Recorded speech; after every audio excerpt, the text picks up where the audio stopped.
Smoking and eating is not allowed inside. The smoking area is located near the customers' parking in front of Lopez Building. Refrain from horseplaying. Do not leave your things unattended. Keep the aisles clear from any obstacles. In case there is a need for an emergency evacuation, please take note of the following. Calmly head towards the exit doors. Avoid pushing the person in front of you. Do not rush out. Assess yourself for any injuries. If injured, call the attention of the Meralco Rescue Team. We would also like to remind all of our guests to please put your mobile phones on silent. Likewise, we highly discourage flash photography for the duration of the program. The program will now begin shortly. Please take your seats. Thank you.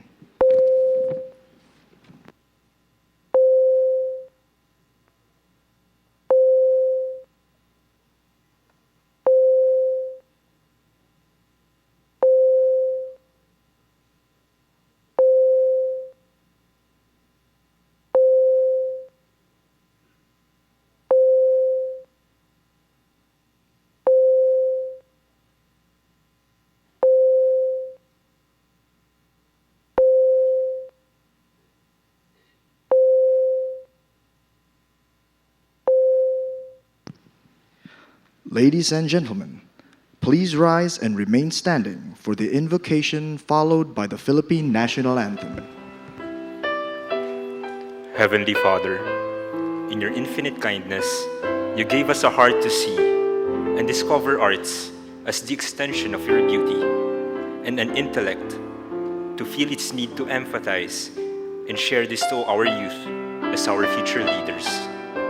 Grant us the grace to discern deeper for our country, the land you graciously blessed with talents and innovative minds. We bring all this with your blessing to a lovely tomorrow. Amen.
You may now take your seats.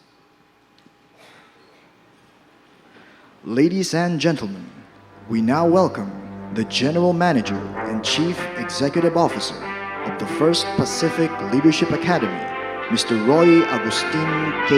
Evaldo.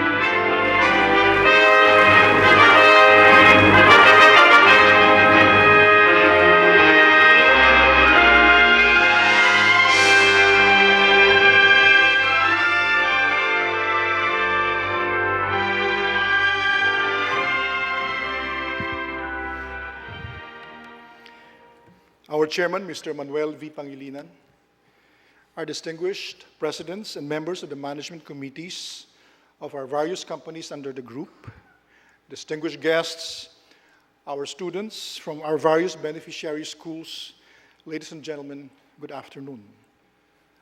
The world continues to have great, interesting histories. A lot of us have great stories to tell and share, and it is in these great stories that people of all ages, cultures, traditions respond to. That is why the Holy Bible, the Holy Quran, storybooks have an enduring power of sharing the scriptures, the gospels, legends, as well as myths and fables. We see ourselves in stories. In fact, I love the stories about Alexander the Great, the Gospel of St. John, the Psalms of the Bible, the biography of John Fitzgerald Kennedy, the story of Gone with the Wind, the French Revolution, even the last days of Rizal. We learn to believe when we observe others' successes, and we overcome doubt when we watch others conquer their obstacles. But all the characters in these stories that I enjoy reading had dreams and hopes, and it is in their stories that we all learn. Ladies and gentlemen, I'd like to share with you one such story. He is actually with us tonight, or this afternoon rather, but his story is just but one of the many reasons why we hold this executive talk on crafting chapters and lessons on thought leadership. Let's please watch. Randy H. Halasan. Teacher Mover. If passion for teaching is measured by miles, Randy would be a judge truly passionate about his craft. To get to Pegalongan where he teaches, he takes a 2-hour bus ride, travels on a habal-habal for an hour, and then hikes another 4 more hours through 2 river crossings. Randy's dedication has taken him far, literally, but has taken the children he teaches and the community he serves even further. In a community where poverty and want is commonplace, Randy has sought not only to teach them facts and figures, but also how to live fuller, more productive lives. His cheerful, positive attitude impels him to do his best. Despite lack of electricity and the scarcity of learning materials, his students are open-minded, eager to learn, and are able to compete and win in district competitions. Randy is no ordinary teacher, however. He is a mover and a shaker, and he firmly believes educators don't just teach, they build communities. Randy has certainly made moves to build up the Pegalongan community. He began by initiating the actual construction of a sitio high school, bringing the school to the community in order that the youth who could not travel all the way to the town still had an opportunity to learn. He was also instrumental in convincing the Department of Education to build new classrooms, increasing their 3 existing wooden classrooms to 9 concrete structures. Then, in hopes of addressing their economic concerns, Randy united and mobilized the sitio's farmers and tribal leaders, and with them organized the Pegalongan Farmers Association. Through the association, farmers now have their own rice and corn mill, and a nursery for durable crops like rubber and cacao that cultivates and distributes seedlings as part of the greening program of the administration. Because of these deeds, Randy has become a valuable member of the community and gained the respect and trust of the tribal leaders who seek his counsel on conflict resolution and other important matters concerning the community. The passion that drives him beyond the demands of the job has moved him to become a veritable teacher and a true leader. Randy H. Halasan, our teacher mover.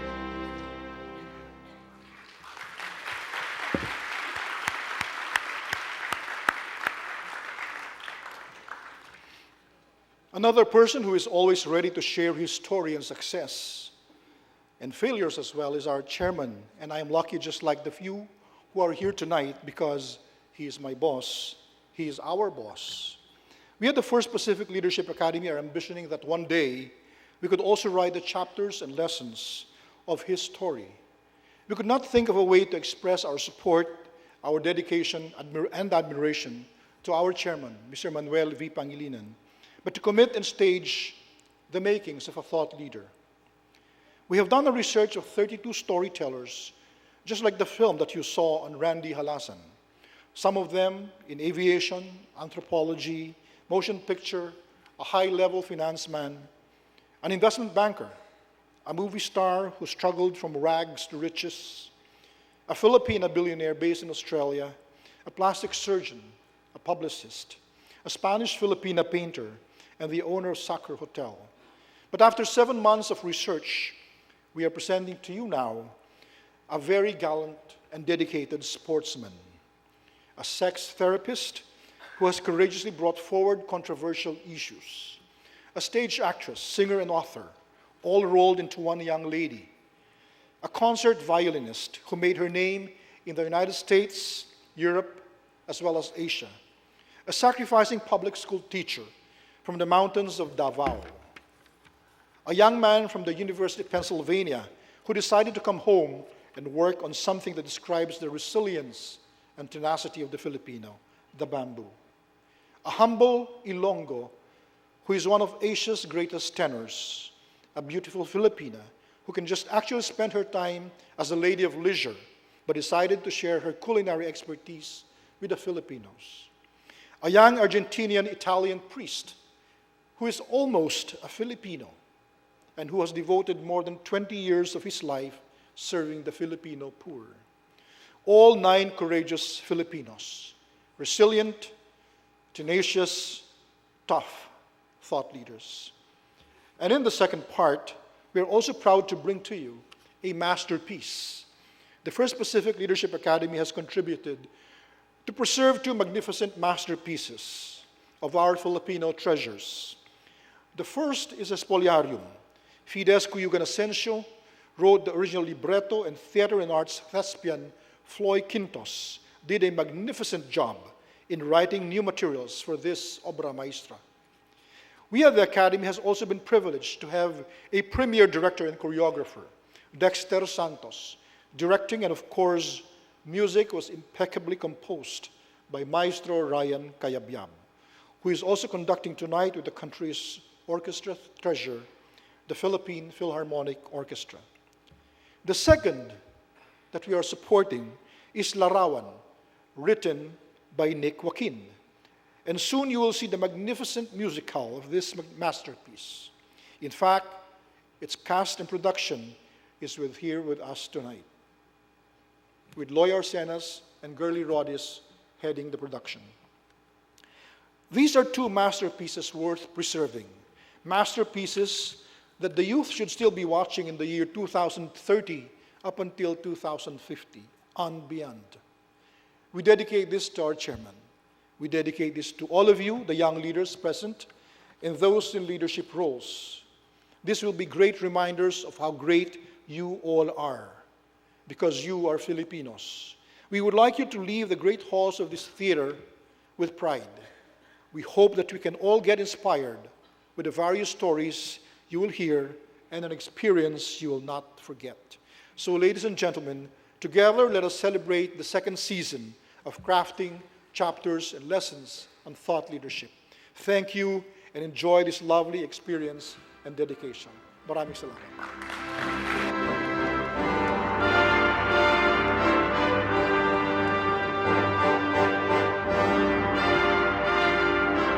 And now, ladies and gentlemen, please welcome the Managing Director and Chief Executive Officer of the First Pacific Company Limited and Chairman of the First Pacific Leadership Academy, Mr. Manuel V. Pangilinan.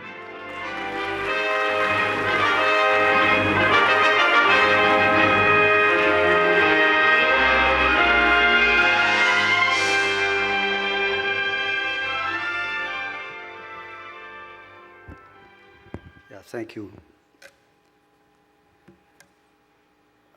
Roy, I'm supposed to have a 5 o'clock meeting with Ryan Cayabyab. Is he the maestro for the PBO? So is that meeting canceled or what? Is it? You're supposed to meet at 5, right?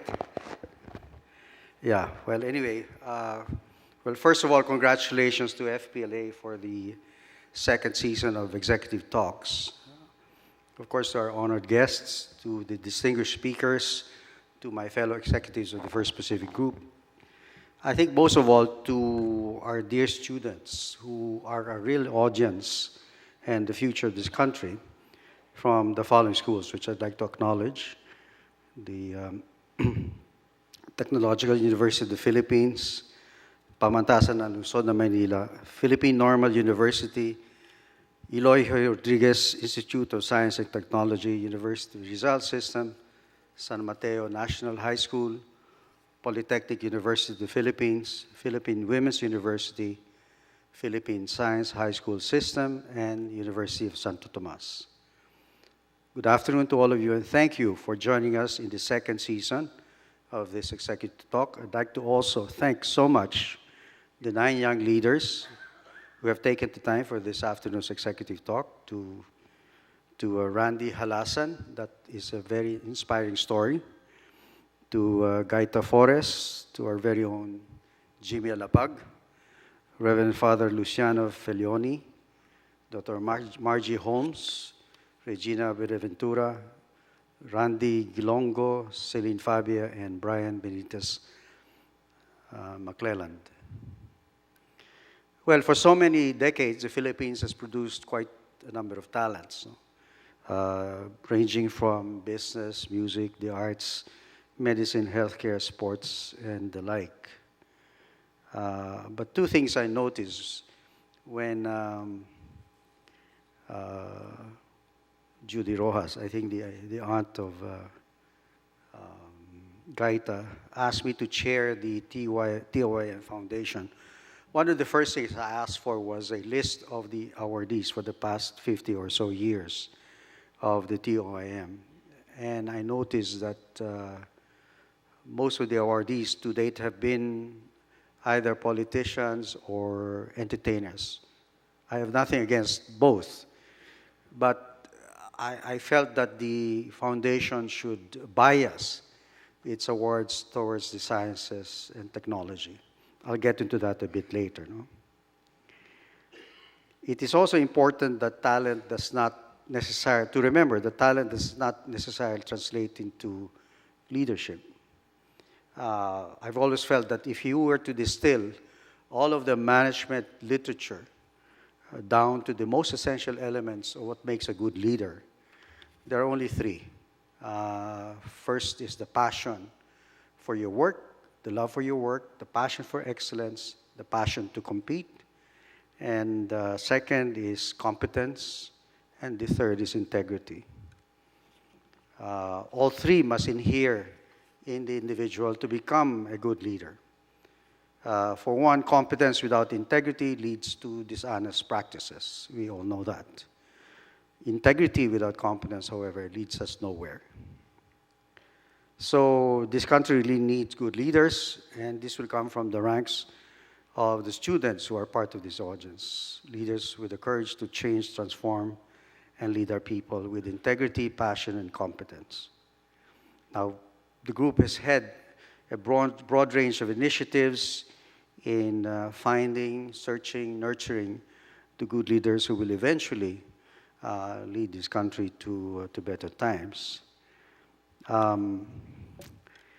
Let me digress and speak about change and the impact of technology on our businesses and even our people, and particularly on the students, because, as I said, you're a real audience. No? We all know that change is very difficult in any organization, whether it is business, any sector of society, even government, but it is necessary.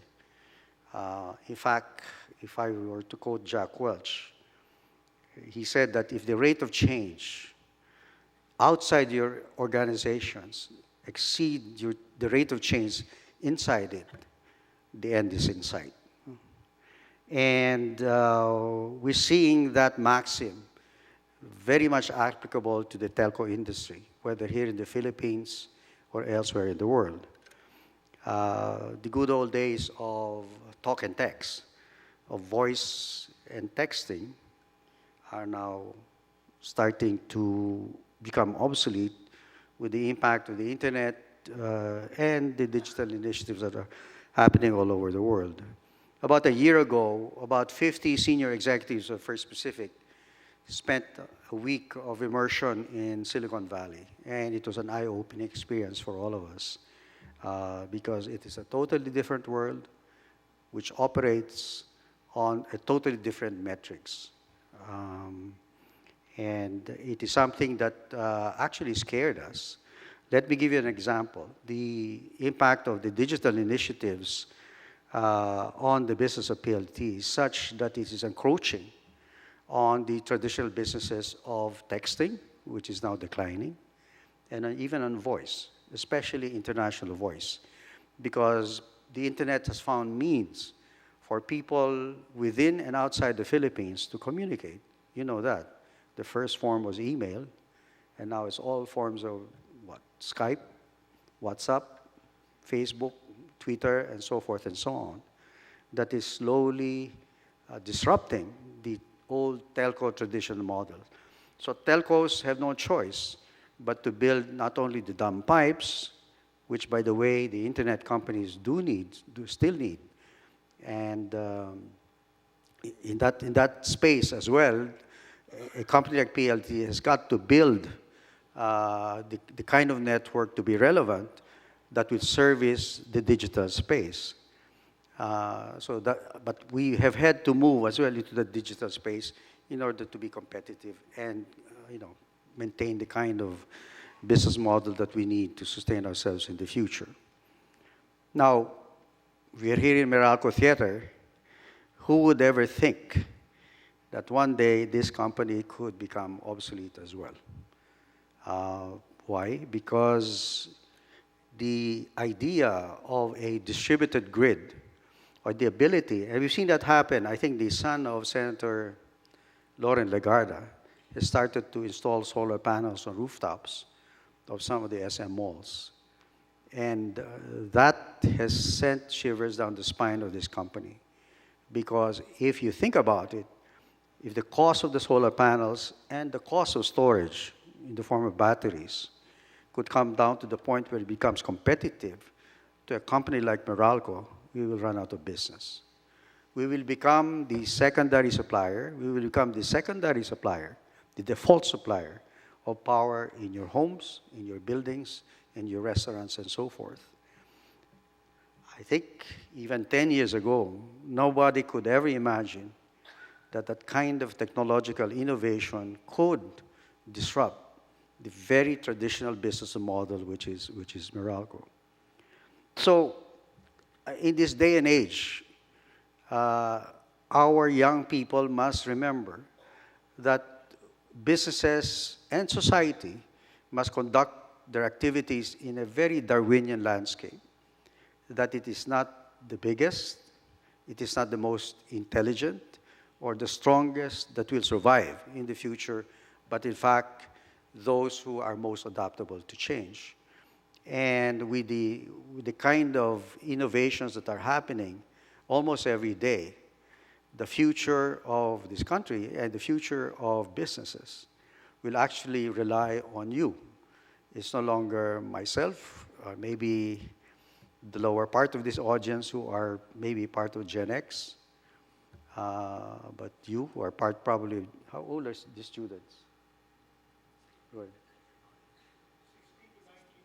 So they're already Gen Z, right? Part of the generation. And I think the future belongs to you. But you have to be steeped, to my earlier point about the TOIM, you have to be steeped in IT, in science, in technology, because that is where the future.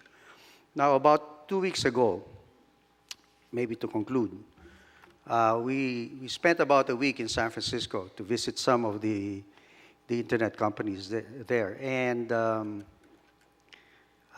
two very interesting companies.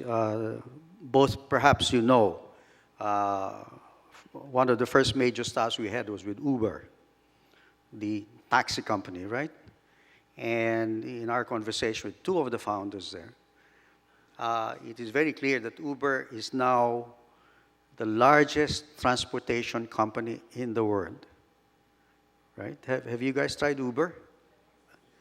Now, without owning a single vehicle, and the market value of that company is around $42 billion US.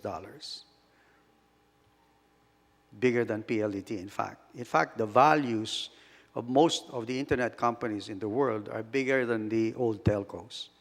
So that tells us something, that the value, that the market and the world place a great deal of value on intellectual capital. Now, switching to Airbnb, which is Air Bed and Breakfast, right? These guys started, we met their founder, these guys started as providing bed space. These guys bought futons or mattresses in rented spaces, in homes or in other places. And they are now the largest lodging company in the world.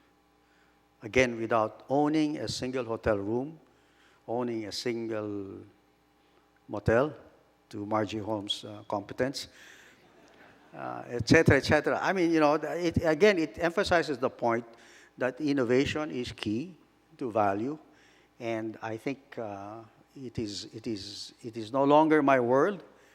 The digital world really belongs to the youth of this country. Now, of course, all that said, we still have to eat, right?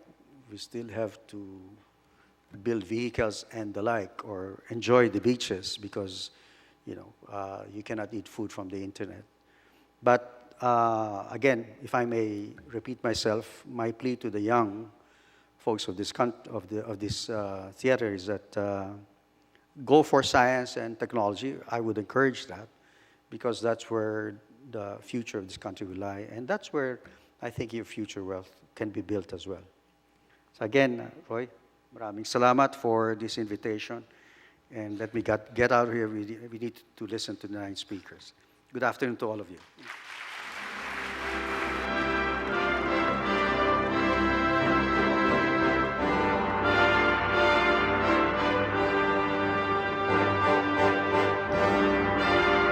Ladies and gentlemen, our hosts for tonight, Ms. Patricia Bermudez Hizon and Mr. Gino Quillamor.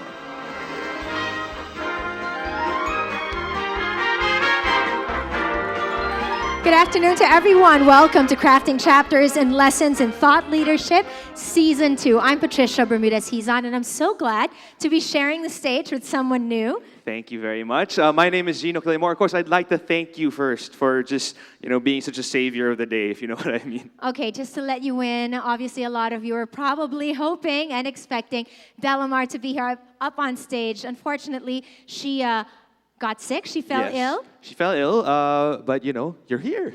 And that's here. wonderful. I'm here, and I'm always, always happy to extend my support to FPLA, to Roy Evalia, and of course to be sharing the stage. If I wasn't going to be up here on stage, I would have definitely been down there because this is definitely an important talk.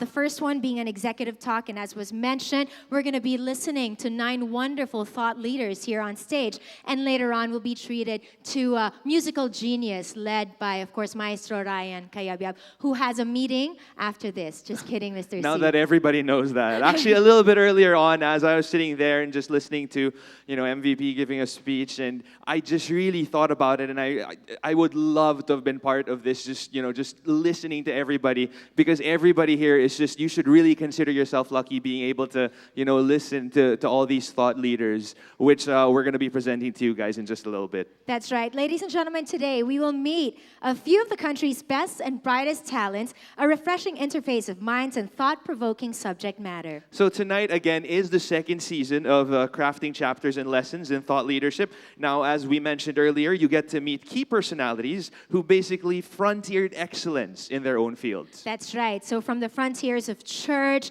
music, business, sciences, and sports, these people not only excelled in what they do, but they actually helped a lot of people and inspired them also to succeed along the way. So as you all know, it's a very diverse panel that we're going to be meeting today. Now, through the continuing commitment of First Pacific Leadership Academy, we actually get to showcase them tonight to inspire, to lead, and to challenge us to basically find our, own personal frontiers to conquer. Well, this night is also a special dedication to our chairman, Manuel V. Pangilinan, his work, his life, his passion, and zeal for humanity, which inspires all of us to actually strive harder and to further help our nation one life at a time. That is the hope. So, his work and his life is, of course, a gift to many Filipinos. But tonight, his gift to us is basically to showcase, our world-class talents, capped by the opera Spolarium. Yes, the libretto written by Fides Cayugan Asensio and the music played by the Philippine Philharmonic Orchestra under the baton of Maestro Ryan Cayabyab. So I'm sure that a lot of people here in this audience are as excited as we are. So without any further ado, let us introduce to you our first guest. All right, so here we go. Our first guest earned his Bachelor of Music degree from the renowned UST Conservatory of Music and master's degree in vocal performance in Elizabeth University of Music in Hiroshima, Japan. He won first prize at the Asahi Music Awards in Japan, a featured soloist of Nagano International Music Festival, CCP, Film Live, PCI Bank Tower, Pundakit Chamber Music Festival, and the International Bamboo Organ Festival. You know what? It's just going to be raining credentials all throughout this day, actually. Now, he also played the roles of Paulino in Cimarosa's opera Il Matrimonio Segreto, Ferrando in Mozart's Così fan tutte, Spoglietta in Puccini's Tosca, Lenski in Tchaikovsky's opera Eugene Onegin, and Don Jose in Carmen. Now, outside of that already very impressive list of credentials, he's also an active member of the Bukas Palad Choir, part of the religious group of the Jesuit Music Ministry. Wow, that is a lot of roles that he's already played. Very impressive, and he'll get to share all of that with us. Truly par excellence in the field of music. He shares now his talent as a faculty member and coordinator for the voice department of his alma mater, the UST Conservatory of Music. So, ladies and gentlemen, please help us in welcoming onto the stage opera genius, Randy Hilongo.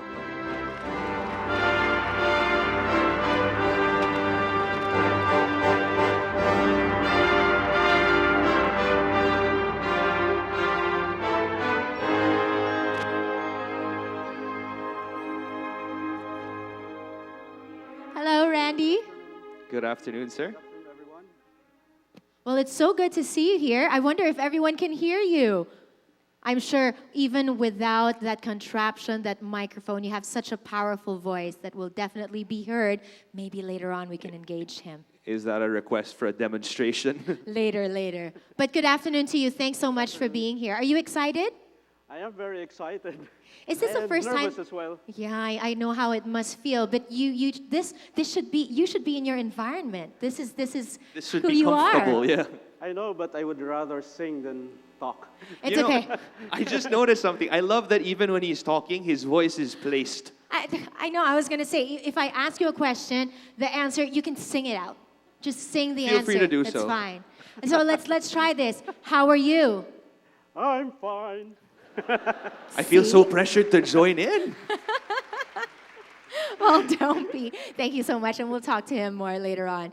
Now, for our next panelist, excellence in arts is Celine Fabi's path, owing not only from her grandmother, the legendary actress Mona Lisa, but also from her sultry voice, and I've heard it many times. Nice. All right, so her voice is also part of the world-class Ryan Cayabyab singers, and she has also landed a role as Patsy in the great hit musical Katie. You know, she's not only excellent in voice, but she also contributes to the Philippine Daily Inquirer and is also a featured blogger for Yahoo Philippines. And in fact, she wrote a biography about her grandmother, Mona Lisa, which is an award-winning book. Now, outside of all of that, in her passion to build a better world, she actually spearheaded a group called Saving Juan Pawikan. Now, she also wrote a book entitled The Legend of Juan Pawikan and the 7,107 Islands. So now let us welcome stage actress and singer Celine Fabi.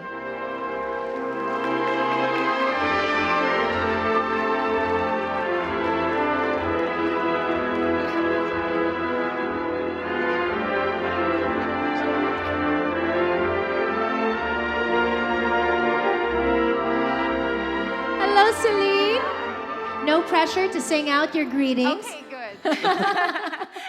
But you float. She seems to be floating on stage. That's true. You know what? I am surprised that, just by going through the list of the things that you do, I feel like you don't really have a lot of like spare time in your hands.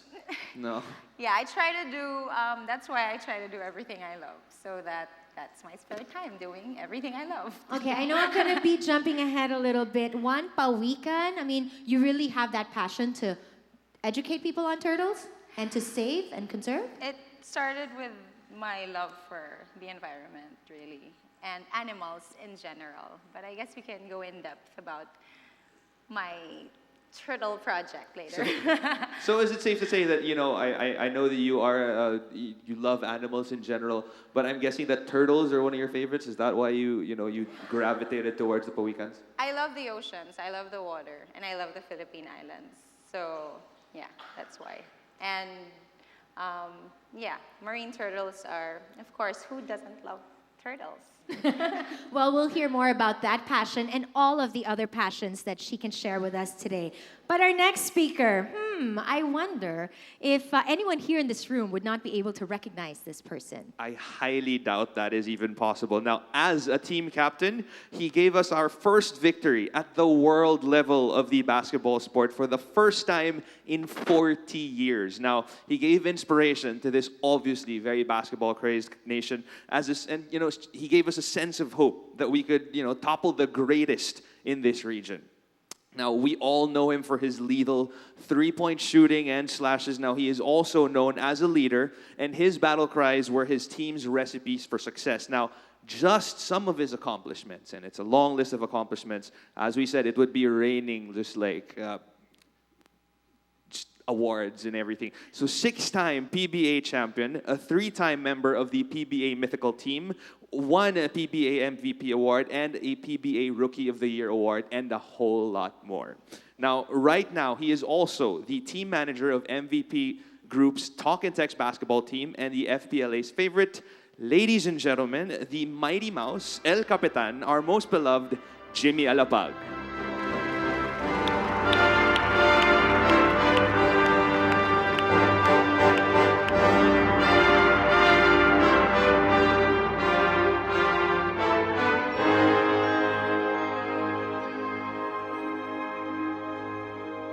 So good to have you here, Jimmy. Thank you. Honored to be here. Good afternoon, everyone. Well, you're going to be joining us over here. This is your spot right there. I'm sure that many of you also know that apart from all of his accolades as a basketball player and now focusing his role on helping the team as a team manager, Jimmy here is really well versed also in giving talks and inspiration and everything.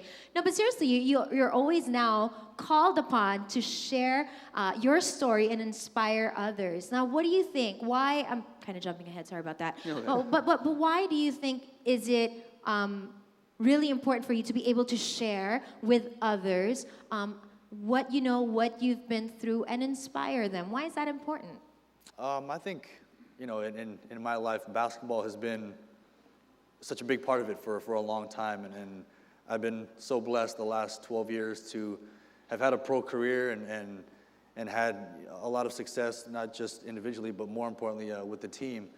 And because our country loves the game so much, I feel like now I have a great opportunity to share my experience and share my wisdom with so many of the other young kids who aspire to, not just be in the PBA, but hopefully one day in the NBA. So, I feel very honored to have had the platform to be a professional to do that. All right. Thank you so much. Thank you so much for sharing that with us. Of course, a little bit later on, we'll get to delve into more of that because, that is what we're here for. Now, our next guest. Yes, another granddaughter of an artist, the national artist Colonel Antonino Buenaventura, composer and conductor of the Manila Symphony Orchestra. And get this, her grandmother, Professor Rizalina Buenaventura, is the concert master. So you can see that music really runs through her family. I would not have guessed that at all. Now, ladies and gentlemen, she is etching her own way to musical greatness, and we'll know more about her journey. That's right. Now, she was in fact described as extraordinary and rare, a rare talent by several masters of music already. Now, she was also awarded with a National Merit Scholarship and was part of the Dean's List of the Bienen School of Music of Northwestern University in Evanston, Illinois. Now, that's also where she got her Bachelor of Music in String Performance. Now, this prodigy started when she entered the UST Conservatory of Music at the age of 10, and in 1999, she won first prize in the NAMSEA, or National Music Competition for Young Artists Violin Competition, Category A. And that was actually the first time she had ever joined a music competition. And since then, she has been invited to perform in a number of solo concerts and a number of venues around the country, but also in the United States. Notably, she was also invited to perform at the President George Bush Library in Texas. So with that, ladies and gentlemen, welcome onto the stage Miss Regina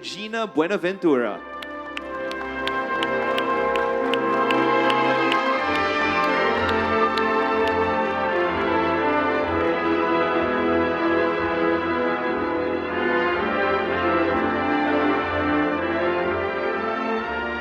Hi, Regina. Good afternoon. All right. I just have to ask. I know this is also jumping into it a little too early, but with a family history like that, was not being in music ever a choice for you? There is always a choice. It's just, it was so much in the environment that I felt that it was almost inevitable that I would get into music. But I never really felt pressured, I don't think. So you kind of felt like it was just ingrained within you already? Yeah, it was this is very natural. It was a very natural choice, I'd have to say. All right, so thank you very much for joining us this afternoon.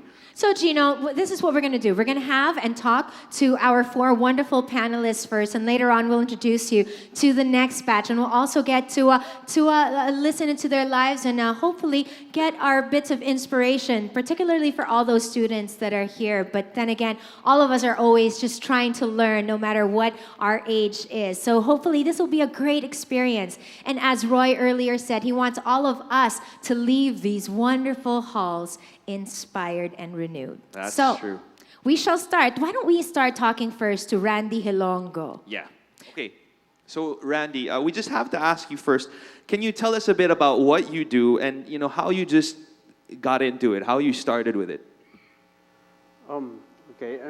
First of all, I am a tenor, and I'm also teaching at the UST Conservatory of Music, and at the same time and also at Central Escolar University recently.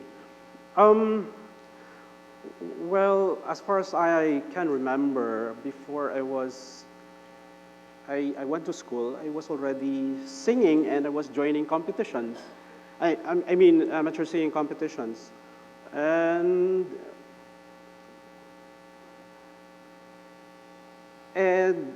the reason why I chose classical music, it's because of this teleradyo. In the provinces, you have yung drama sa radyo.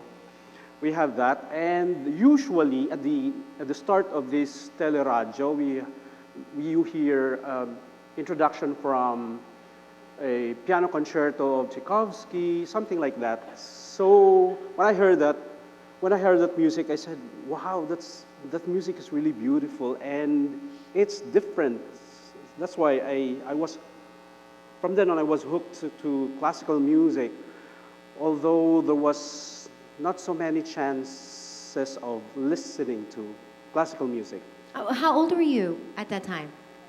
I was a kid. I was 7, maybe. Or 7 years old. Yeah, maybe. I wonder if there are 7-year-olds now that can get hooked to classical music. I think it's really just the environment as well, right? It's just different now. So Yes. getting hooked, you weren't even, before you heard classical music, what were the songs that you were singing? What kind of music was it that you liked? Well, I usually sing the popular music, of course. That's the music at that time. So yeah. It's not very often that you get, like what Patricia said, it's not very often that you get to, meet a lot of 7-year-olds who are really into classical music. I just wonder, I mean, was there anyone else there that sort of helped you develop your love for classical music? Or was it just something that, you heard it play on a drama thing on radio, and then all of a sudden you're like, oh man, this is it. This is like the kind of music that I really want to get into for the rest of my life. My father is a fan of Mario Lanza. If you're familiar with Mario Lanza, he's actually Italian-American, and his way of singing is very classical. He's a tenor. So I'm also exposed to that. And also in school, I am a part of the choir. So as early as then, you were already grouped as a tenor, and then that's how you sort of like developed into it. Actually, when I was a kid, I was a alto. Wow. Boy alto. Yeah, And then you transitioned to tenor eventually. I started in the conservatory as a baritone, and after I graduated, 10 days after, I performed in an opera, and I was a tenor. That doesn't Just happen like every that. day. Yeah, I know. It's like, I performed in an opera, I became a tenor. Yeah. But obviously you had that gift, you had that inspiration, you were somehow hooked, but all of that didn't really just happen overnight. I mean, he started at 7-year-old, obviously. There was a lot of hard work behind that. But when you and I were talking earlier, and I asked you what got you to this point, one key word that stood out for me was that you said discipline. Discipline was really key.